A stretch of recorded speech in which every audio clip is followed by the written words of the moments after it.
জানিয়ে দেব আজ পশ্চিমবঙ্গ দেশ ও বিশ্বের বাছাই করা গুরুত্বপূর্ণ 40টি তাজা সংবাদ। শুরুতেই জানিয়ে দেব সংবাদ শিরোনাম।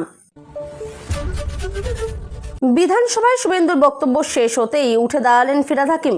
উত্তপ্ত পরিস্থিতিতে শুরু হলো তুমুল বাকবিতণ্ডা। 21শে জুলাইয়ের আগেই তৃণমূলের গোপন তথ্য প্রকাশের ইঙ্গিত, রাজনৈতিক মহলে তীব্র চর্চা শুরু। 21-এর শহীদ পরিবারকে আর্থিক সাহায্য নিয়ে কারচুপির অভিযোগ তুলে রাজ্য সরকারকে নিশানা শুভেন্দুর। অভিষেক বন্দ্যোপাধ্যায়ের চ্যালেঞ্জকে কটাক্ষ করে সায়নী ঘোষের মন্তব্যে নতুন রাজনৈতিক বিতর্ক। 21শে জুলাইয়ের ঘটনা নিয়ে বিধানসভায় বিস্ফোরক দাবি, সরগরম রাজ্যের রাজনীতি। বিধানসভায় শুভেন্দুকে প্রশংসা করে গুরুত্বপূর্ণ অনুরোধ জানালেন মদন মিত্র। মমতাকে নিয়ে মন্তব্যের জবাবে মুখ খুলে পাল্টা বার্তা দিলেন ফিরহাদ হাকিম। মমতা ও প্রাক্তন বিদ্যুৎ মন্ত্রীকে ইঙ্গিত করে তীব্র আক্রমণ শানালেন শুভেন্দু অধিকারী। অভিষেক বন্দ্যোপাধ্যায়ের বিরুদ্ধে অভিযোগ দায়ের, আতঙ্কের কথা জানালেন অভিযোগকারী। চোখের চিকিৎসার জন্য বিদেশে যাওয়ার আবেদন খারিজ, বড় ধাক্কা অভিষেকের। রাহুল গান্ধীকে কটাক্ষ করে যুব নেতৃত্ব নিয়ে মন্তব্য করেন প্রধানমন্ত্রী নরেন্দ্র মোদী। বিক্ষোভের আবহে অমিত শাহের সঙ্গে বৈঠকে বসলেন শিক্ষামন্ত্রী ধর্মেন্দ্র প্রধান। সিজেপির প্রতিবাদ ঘিরে বিজেপির শীর্ষ নেতৃত্বের গুরুত্বপূর্ণ বৈঠক ঘিরে জোর জল্পনা। অভিষেক, কুণাল ও তার নিজের বৈঠকের কথা প্রকাশে এনে চাঞ্চল্য সৃষ্টি করলেন মদন মিত্র। অভিষেক বন্দ্যোপাধ্যায়ের বিরুদ্ধে বিস্ফোরক অভিযোগ তুলে নতুন বিতর্কের সূচনা। 440 কোটি টাকার মামলায় কলকাতা হাইকোর্টে বড় ধাক্কার দাবি ঘিরে তোলপাড়। শহীদ পরিবারের সদস্যদের বক্তব্যে নতুন করে শুরু হলো রাজনৈতিক তরজা। প্রতিকুর রহমান শিবির বদলাবেন কিনা তা নিয়ে জল্পনা আরো জোরালো। বিধায়কদের আর্জি দ্রুত নিষ্পত্তির সিদ্ধান্তকে ঐতিহাসিক বলে প্রশংসা করলেন ফিরহাদ। আগামী 1 সেপ্টেম্বর থেকে সরকারি কাজে বাংলা ভাষা বাধ্যতামূলক হওয়ার ইঙ্গিত। দিল্লির যন্তর মন্তরে বিক্ষোভ চলাকালীন আটক হলেন ডিম্পল যাদব। পঞ্চায়েত প্রধানের ক্ষমতায় বড় পরিবর্তন আনতে নতুন বিলের ঘোষণা। বিধায়কদের আবেদনের জবাব 7 দিনের মধ্যে দেওয়ার নির্দেশে রাজনৈতিক চমক। অভিষেককে উদ্দেশ্য করে মদন মিত্রের মন্তব্যে শুরু হলো নতুন বিতর্ক। সিরাজুলকে ঘিরে 21শে জুলাইয়ের পুরনো ঘটনা আবারও আলোচনার কেন্দ্রে। বিধানসভায় নিজের আসন ছেড়ে অভয়ার মায়ের পাশে বসে নজির গড়লেন মুখ্যমন্ত্রী। বিধানসভায় তাপস রায় ও নওসাদকে ঘিরে ঘটনার জেরে হাসির রোল। বিদেশে চিকিৎসার আগে SSKM-এ পরীক্ষা করানোর নির্দেশ অভিষেককে। অন্নপূর্ণা ভান্ডারের আবেদন গ্রহণ না হওয়ার কারণ জানার নতুন পদ্ধতি প্রকাশ। সপ্তাহের শুরুতেই বেড়ে গেল পেট্রোল ও ডিজেলের দাম, চিন্তায় সাধারণ মানুষ। অন্নপূর্ণা যোজনার টাকা বিতরণে কাটমানির অভিযোগে নতুন করে বিতর্ক শুরু। অন্নপূর্ণা ভান্ডারের আন্ডার এনকোয়ারি স্ট্যাটাস নিয়ে এলো বড় আপডেট। টিকিট থাকা সত্ত্বেও নৃত্যশিল্পীদের হেনস্থার অভিযোগে শাস্তির মুখে টিটি। রাজ্য সরকারি কর্মীদের ডিএ বৃদ্ধি নিয়ে বিস্ফোরক অভিযোগে সরগরম রাজনীতি। নদী থেকে বিজেপি কর্মীর দেহ উদ্ধারের ঘটনায় চাঞ্চল্য ছড়ালো এলাকায়। ভাইরাল হাইড্রোজেন ট্রেনের ভিডিও নিয়ে আসল তথ্য জানালো ভারতীয় রেল। অন্নপূর্ণা যোজনার 3000 টাকা আটকে যাওয়ার 5টি বড় কারণ সামনে এলো। আবাস যোজনায় উপভোক্তাদের জন্য 1 লক্ষ টাকা সহায়তার সুখবর। কেরোসিন মিশিয়ে বাস চালানোর অভিযোগে তেল পাচার চক্রের পর্দাফাঁস। এতক্ষণ শুনছিলেন সংবাদ শিরোনাম। বিস্তারিত খবর শোনানোর পূর্বেই আপনাদের কাছে করব একটি ছোট্ট অনুরোধ। আমাদের চ্যানেলে নতুন হয়ে থাকলে চ্যানেলটি সাবস্ক্রাইব করে পাশে থাকবেন। আসছি বিস্তারিত খবরে। এর আগে কখনো বিধানসভায় এমনটা হয়নি। শুভেন্দু বলা শেষ করতেই উঠে দাঁড়িয়ে পড়লেন ফিরহাদ। কি হলো? বিধানসভার অধিবেশনে সোমবার এক ব্যতিক্রমী ঘটনা দেখা যায়। মুখ্যমন্ত্রী শুভেন্দু অধিকারী বিধায়কদের অভিযোগ নিষ্পত্তি নিয়ে গুরুত্বপূর্ণ ঘোষণা করেন। তিনি জানান, বিধায়কদের উপর উত্থাপিত সমস্যার জবাব সংশ্লিষ্ট মন্ত্রীদের 7 দিনের মধ্যে দিতে হবে। কোনো কাজ হলে তার বিস্তারিত জানাতে হবে, কাজ না হলে কেন সম্ভব নয় তাও লিখিতভাবে জানাতে হবে। এই ঘোষণার পরই উঠে দাঁড়ান ফিরহাদ হাকিম।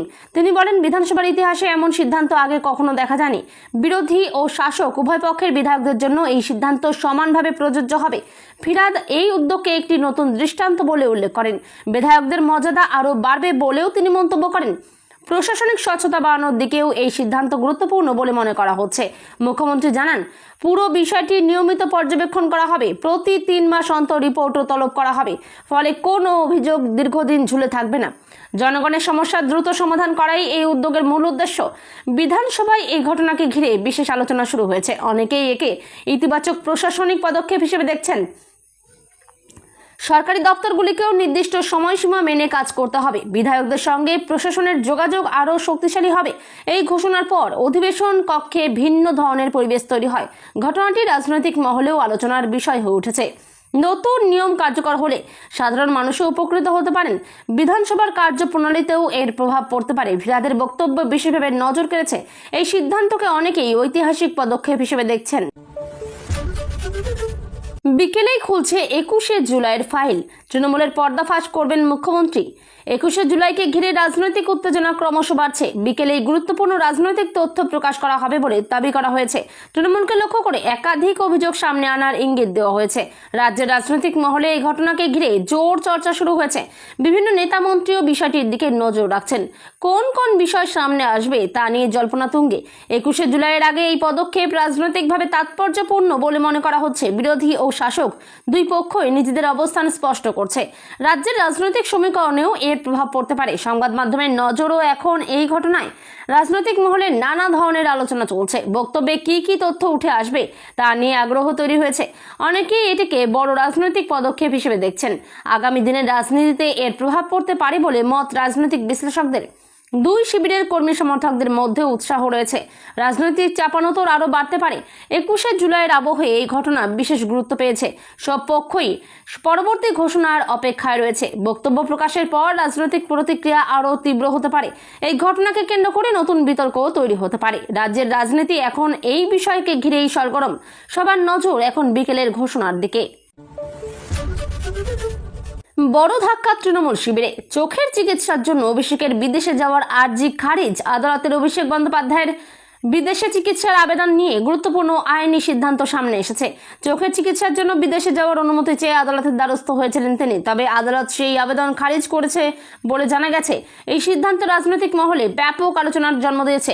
তৃণমূল শিবিরে বিষয়টি নিয়ে উদ্বেগ তৈরি হয়েছে। আদালতের পর্যবেক্ষণের দিকেও সবার নজর রয়েছে। আইনি প্রক্রিয়া মেনেই সিদ্ধান্ত নেওয়া হয়েছে। পরবর্তী আইনি পদক্ষেপ কি হবে তা নিয়ে জল্পনা চলছে। দলের নেতারাও বিষয়টি নিয়ে নজর রাখছেন। বিরোধী দলগুলিও এই ঘটনাকে রাজনৈতিকভাবে তুলে ধরছে। চিকিৎসা সংক্রান্ত বিষয়টি এখন আইনি প্রক্রিয়ার মধ্যেই রয়েছে। আদালতের নির্দেশ অনুযায়ী পরবর্তী পদক্ষেপ নির্ধারিত হবে। ঘটনাটি রাজ্যের রাজনীতিতে নতুন আলোচনা তৈরি করেছে। সংবাদ মাধ্যমে বিষয়টি গুরুত্ব সহকারে প্রচারিত হচ্ছে। রাজনৈতিক প্রতিক্রিয়া ক্রমশ বাড়ছে। আইনি লড়াই এখনো শেষ হয়নি বলে মনে করা হচ্ছে। পরবর্তী শুনানির দিকেও সবার নজর থাকবে। দলীয় কর্মীদের মধ্যেও বিষয়টি নিয়ে আলোচনা চলছে। রাজ্যের রাজনৈতিক পরিস্থিতিতে এই ঘটনা গুরুত্বপূর্ণ বলে মনে করা হচ্ছে। আগামী দিনে নতুন আইনি পদক্ষেপ নেওয়া হতে পারে। আদালতের চূড়ান্ত নির্দেশের অপেক্ষায় রয়েছে সংশ্লিষ্ট মহল। এই ঘটনাকে কেন্দ্র করে রাজনৈতিক চাপানোতর আরও বাড়তে পারে। 1 সেপ্টেম্বর থেকে সরকারি কোন কোন কাজে বাধ্যতামূলক হচ্ছে বাংলা? বিধানসভায় ইঙ্গিত মুখ্যমন্ত্রীর। বিধানসভায় বাংলা ভাষার ব্যবহার নিয়ে গুরুত্বপূর্ণ ইঙ্গিত দিয়েছেন মুখ্যমন্ত্রী। তিনি জানান, সরকারি কাজে বাংলা ভাষার ব্যবহার আরও বাড়ানোর উদ্যোগ নেওয়া হচ্ছে।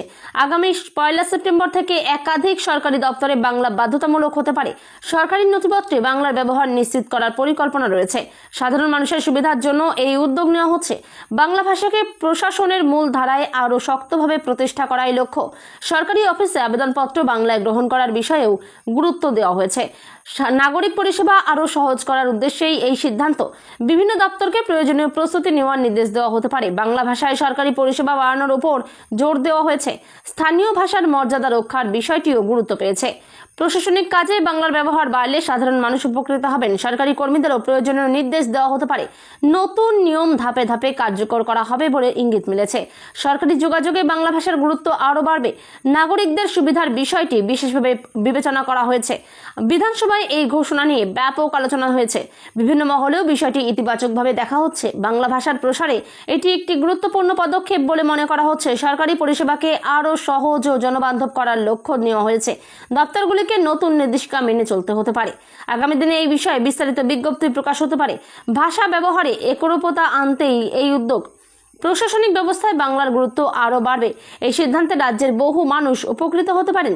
বাংলা ভাষার ব্যবহারকে উৎসাহ দেওয়াই সরকারের মূল উদ্দেশ্য। নতুন নিয়ম কার্যকর হলে সরকারি কাজে পরিবর্তন দেখা যাবে। এই বিষয়টি এখন রাজনৈতিক ও প্রশাসনিক মহলে আলোচনার কেন্দ্রবিন্দু। সব মিলিয়ে বাংলা ভাষাকে আরও গুরুত্ব দেওয়ার বার্তায় উঠে এসেছে। 1 সেপ্টেম্বর থেকে নতুন নিয়ম কার্যকর হওয়ার দিকেই এখন সবার নজর। পঞ্চায়েত প্রধানের সইয়ে আর কোনো কাজ হবে না, নতুন বিল আনছে সরকার। মন্ত্রী দিলীপের ঘোষণা বিধানসভায়। পঞ্চায়েত ব্যবস্থা নিয়ে গুরুত্বপূর্ণ ঘোষণা করা হয়েছে বিধানসভায়। সরকার নতুন একটি বিল আনার প্রস্তুতি নিচ্ছে বলে জানানো হয়েছে। মন্ত্রী দিলীপের ঘোষণার পর বিষয়টি নিয়ে ব্যাপক আলোচনা শুরু হয়েছে। নতুন নিয়মে শুধুমাত্র পঞ্চায়েত প্রধানের সই যথেষ্ট নাও হতে পারে। প্রশাসনিক প্রক্রিয়ায় পরিবর্তনের ইঙ্গিত দেওয়া হয়েছে। স্বচ্ছতা ও জবাবদিহিতা বাড়ানোর লক্ষ্যেই এই উদ্যোগ বলে জানানো হয়েছে। একাধিক স্তরে নথি যাচাইয়ের ব্যবস্থা করা হতে পারে। উন্নয়নমূলক কাজের অনুমোদনের নিয়মেও পরিবর্তন আসতে পারে। নতুন বিল কার্যকর হলে পঞ্চায়েত পরিচালনায় নতুন কাঠামো তৈরি হতে পারে সরকারের দাবি। এতে অনিয়ম কমবে। জনস্বার্থে প্রশাসনিক ব্যবস্থা আরও শক্তিশালী করা হবে। বিধানসভায় বিষয়টি নিয়ে বিস্তারিত আলোচনা হয়েছে। বিরোধী দলও বিষয়টি নিয়ে নিজেদের মতামত জানিয়েছে।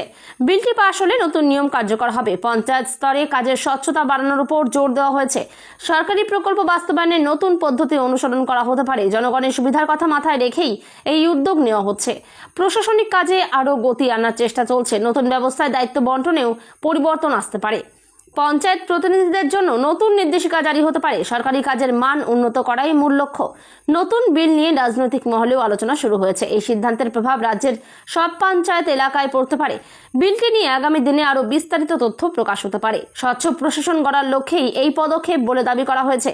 নাগরিক পরিষেবা আরও কার্যকর করার পরিকল্পনা রয়েছে। প্রশাসনিক কাঠামো আরও শক্তিশালী করার উদ্যোগ চলছে। সব মিলিয়ে এটি একটি গুরুত্বপূর্ণ প্রশাসনিক পরিবর্তনের ইঙ্গিত। নতুন বিল এখন সবার নজরের কেন্দ্রবিন্দু। বিধানসভার এই ঘোষণা রাজ্যের রাজনীতিতেও যথেষ্ট গুরুত্ব পেয়েছে। সপ্তাহের শুরুতেই এক লাফে বাড়ল পেট্রোল ডিজেলের দাম। কলকাতা সহ দেশের অন্য শহরে তেলের দাম কত? সপ্তাহের শুরুতেই জ্বালানির দাম নিয়ে নতুন আপডেট সামনে এসেছে। পেট্রোল ও ডিজেলের দামে পরিবর্তনের খবর প্রকাশিত হয়েছে। কলকাতা সহ দেশের একাধিক শহরে নতুন মূল্য কার্যকর হয়েছে। জ্বালানির দামের উপর সাধারণ মানুষের বিশেষ নজর রয়েছে। প্রতিদিন আন্তর্জাতিক বাজারের পরিস্থিতি অনুযায়ী দাম পর্যালোচনা করা হয়। তেলের দামের পরিবর্তনের প্রভাব পরিবহন খরচেও পড়তে পারে। ব্যক্তিগত গাড়ি চালক থেকে ব্যবসায়ী সবাই এই আপডেটের দিকে নজর রাখছেন। জ্বালানির মূল্য বৃদ্ধি বাজার দরেও প্রভাব ফেলতে পারে। তেল সংস্থাগুলি নিয়মিত নতুন দাম প্রকাশ করে। বিভিন্ন শহরে দামের কিছুটা পার্থক্য দেখা যায়। কর ও অন্যান্য চার্জের কারণে এই পার্থক্য তৈরি হয়। সাধারণ মানুষ প্রতিদিনের আপডেট জানতে আগ্রহী থাকেন। জ্বালানির দাম দেশের অর্থনীতির একটি গুরুত্বপূর্ণ বিষয়। দাম বাড়লে পরিবহন ব্যয়ও বাড়তে পারে। অনেকেই নতুন দামের ভিত্তিতে দৈনন্দিন খরচের হিসাব করছেন। তেলের বাজারের গতিবিধির উপর নজর রাখা হচ্ছে। বিশেষজ্ঞরা পরিস্থিতি পর্যবেক্ষণ করছেন। জ্বালানির মূল্য পরিবর্তন নিয়ে আলোচনা অব্যাহত রয়েছে। আগামী দিনেও দামে ওঠানামা হতে পারে। সরকার ও তেল সংস্থার পরবর্তী সিদ্ধান্তের দিকে নজর রয়েছে। গাড়ি চালকদের নতুন দামের তথ্য জেনে নেওয়ার পরামর্শ দেওয়া হচ্ছে। পেট্রোল ও ডিজেলের দাম এখন অন্যতম আলোচনার বিষয়। পরিবহন খাতেও এর প্রভাব পড়তে পারে। বাজার পরিস্থিতির উপর নির্ভর করেই ভবিষ্যতের দাম নির্ধারণ হবে। দেশ জুড়ে এই আপডেট নিয়ে আলোচনা চলছে। কলকাতাতেও নতুন মূল্য কার্যকর হয়েছে বলে জানানো হয়েছে। সাধারণ মানুষের ব্যয়ের উপর এর প্রভাব পড়তে পারে। জ্বালানির দাম নিয়ে নিয়মিত আপডেট প্রকাশ করা হচ্ছে। নতুন দামের ফলে বিভিন্ন ক্ষেত্রে পরিবর্তন আসতে পারে। এই আপডেট এখন বহু মানুষের আগ্রহের কেন্দ্রবিন্দু। বড় আপডেট, অন্নপূর্ণা ভান্ডারের আন্ডার ইনকোয়ারিদের স্ট্যাটাস হয়ে যাচ্ছে অ্যাপ্রুভ। এভাবে চেক করে নিন। অন্নপূর্ণা ভান্ডার প্রকল্প নিয়ে গুরুত্বপূর্ণ আপডেট সামনে এসেছে। যাদের আবেদনের স্ট্যাটাস এতদিন আন্ডার ইনকোয়ারি ছিল তাদের অনেকের স্ট্যাটাস অ্যাপ্রুভ হতে শুরু করেছে, ফলে বহু আবেদনকারীর মধ্যে স্বস্তি ফিরেছে। যোগ্য আবেদনকারীদের নথি যাচাইয়ের কাজ ধাপে ধাপে সম্পন্ন হচ্ছে। যাচাই সম্পূর্ণ হলেই স্ট্যাটাস পরিবর্তন করা হচ্ছে। অনলাইনে আবেদনকারীরা নিজেদের স্ট্যাটাস দেখে নিতে পারবেন। স্ট্যাটাস অ্যাপ্রুভ হলে পরবর্তী অর্থ প্রদানের প্রক্রিয়া শুরু হতে পারে। আবেদন নম্বর বা প্রয়োজনীয় তথ্য দিয়ে স্ট্যাটাস চেক করা যায়। ভুল তথ্য থাকলে আবেদন আটকে যেতে পারে, তাই সমস্ত নথি সঠিকভাবে জমা দেওয়া জরুরি। সরকার ধাপে ধাপে সমস্ত আবেদন যাচাই করছে। যোগ্য আবেদনকারীদের সুবিধা পৌঁছে দেওয়াই মূল লক্ষ্য। অনেক আবেদন ইতিমধ্যে অনুমোদিত হয়েছে বলে জানা গেছে। বাকি আবেদনগুলিও পর্যায়ক্রমে যাচাই করা হচ্ছে। যাদের স্ট্যাটাস এখনো পরিবর্তন হয়নি তাদের অপেক্ষা করার পরামর্শ দেওয়া হয়েছে। স্ট্যাটাস নিয়মিত চেক করতে বলা হচ্ছে। প্রয়োজনে সংশ্লিষ্ট দপ্তরে যোগাযোগ করা যেতে পারে। আধার ও ব্যাংক অ্যাকাউন্টের তথ্য সঠিক থাকা জরুরি। ডিবিটি ব্যবস্থার মাধ্যমে অর্থ পাঠানো হবে। যোগ্য উপভোক্তাদের কোনোভাবে বঞ্চিত না করার লক্ষ্য রয়েছে। অনলাইন পোর্টাল থেকেই সহজেই আবেদন ট্র্যাক করা যায়। স্ট্যাটাস পরিবর্তনের সঙ্গে সঙ্গে নতুন তথ্যও দেখা যাবে। আবেদনকারীদের ধৈর্য ধরে সরকারি আপডেট অনুসরণ করার পরামর্শ দেওয়া হয়েছে। অনুমোদিত আবেদনকারীদের জন্য এটি বড় স্বস্তির খবর। প্রকল্পের সুবিধা আরও দ্রুত পৌঁছে দেওয়ার কাজ চলছে। যাচাই সম্পূর্ণ হলেই স্ট্যাটাস আপডেট হচ্ছে। এই আপডেটে বহু আবেদনকারী উপকৃত হতে পারেন। স্ট্যাটাস পরিবর্তনের খবর নিয়ে ব্যাপক আগ্রহ তৈরি হয়েছে। অন্নপূর্ণা ভান্ডার প্রকল্পের কাজ এখনও চলমান রয়েছে। যোগ্য আবেদনকারীদের পর্যায়ক্রমে সুবিধা দেওয়া হচ্ছে। আবাস যোজনা নিয়ে সুখবর মিলল 1 লক্ষ পাকা বাড়ি করার টাকা। আবাস যোজনা নিয়ে সাধারণ মানুষের জন্য সুখবর এসেছে। যোগ্য উপভোক্তাদের পাকা বাড়ি নির্মাণের জন্য আর্থিক সহায়তা দেওয়া হচ্ছে। এই প্রকল্পের মাধ্যমে বহু পরিবার উপকৃত হবেন। নিজস্ব পাকা বাড়ির স্বপ্ন পূরণে এটি গুরুত্বপূর্ণ উদ্যোগ। নির্ধারিত নিয়ম অনুযায়ী যোগ্যদের নির্বাচন করা হবে। আবেদন যাচাইয়ের পর অর্থ বরাদ্দ করা হবে। সরকারি নির্দেশিকা মেনেই পুরো প্রক্রিয়া সম্পন্ন হবে। আর্থিকভাবে দুর্বল পরিবারগুলিকে বিশেষ গুরুত্ব দেওয়া হচ্ছে। গ্রামীণ ও শহরাঞ্চলের যোগ্য উপভোক্তারাও সুবিধা পেতে পারেন। বাড়ি নির্মাণের জন্য ধাপে ধাপে অর্থ দেওয়া হতে পারে। আবেদনকারীদের প্রয়োজনীয় নথি জমা দিতে হবে। তথ্য যাচাইয়ের পরেই অনুমোদন মিলবে। সরকারি প্রকল্পের স্বচ্ছতা বজায় রাখার ওপর জোর দেওয়া হয়েছে। উপভোক্তাদের ব্যাংক অ্যাকাউন্টে সরাসরি অর্থ পাঠানো হতে পারে। পাকা বাড়ি নির্মাণে এই সহায়তা গুরুত্বপূর্ণ ভূমিকা রাখবে। আবাসন সুবিধা সাধারণ মানুষের জীবনযাত্রার মান উন্নত করবে। আবেদনকারীদের সমস্ত তথ্য সঠিকভাবে জমা দিতে হবে। নিয়মিত আবেদন স্ট্যাটাসও দেখা যেতে পারে। যোগ্য ব্যক্তিদের কোনোভাবে বাদ না দেওয়ার চেষ্টা চলছে। সরকারি নিয়ম অনুযায়ী অর্থ বিতরণ করা হবে। এই প্রকল্পে বহু পরিবার নতুন আশার আলো দেখছেন। আবাসন সংক্রান্ত সরকারি উদ্যোগ আরও জোরদার হয়েছে। প্রকল্পের সুবিধা পেতে নির্ধারিত শর্ত পূরণ করতে হবে। সঠিক নথি থাকলে অনুমোদন দ্রুত হতে পারে। পাকা বাড়ি নির্মাণে এই আর্থিক সহায়তা বড় ভূমিকা নেবে। গ্রামীণ উন্নয়নের ক্ষেত্রেও এই প্রকল্প গুরুত্বপূর্ণ। উপভোক্তাদের সরকারি নির্দেশিকা অনুসরণ করার পরামর্শ দেওয়া হয়েছে। প্রকল্পের কাজ ধাপে ধাপে এগিয়ে চলছে। যোগ্য পরিবারগুলির জন্য এটি একটি বড় স্বস্তির খবর। আবাস যোজনার মাধ্যমে বহু মানুষের বাসস্থানের স্বপ্ন বাস্তবায়িত হতে চলেছে।